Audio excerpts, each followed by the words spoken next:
Well, my theory was, I wrote the paper in 1969. I wrote a paper called The Crest Theory of Color Confrontation and Racism. And the sole reason behind writing that paper was an attempt to understand the behavior of white people in relationship to all people of color, every place in the world, black, brown, red, and yellow people. And the paper was presented to the Americans at the National Medical Association, the section on psychiatry, in neurology, because back in 1969, the Black Caucus in the American Psychiatric Association, we had said that racism, and when we talk about racism, we're talking about the white supremacy behavior of white people. That racism was the #1 mental health problem in the nation, and it was the #1 cause of other mental health problems. And I wanted to understand what this thing of racism really is all about, because it's the thing that has caused woe and misery and suffering for the vast majority of the people on this planet that are classified as non-white.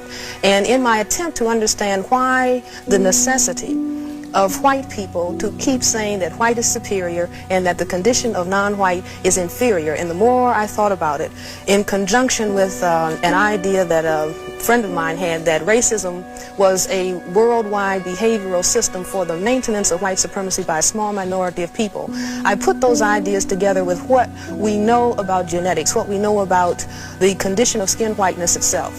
The condition of skin whiteness is the genetic inability to produce skin pigment called melanin. This is a genetic recessive trait. It is a genetic deficiency state, not as defined by Francis Welsing, but defined by geneticists and dermatologists, that the inability to produce the skin pigment of melanin or melanin pigment is described as albinism. And I think that white people, even though most white people are not consciously understanding their problem in genetics, they are certainly aware that they are genetically dominated by people of color. That's why it was a statement, one drop of black blood makes you black, because people of color have the genetic capacity to annihilate white people.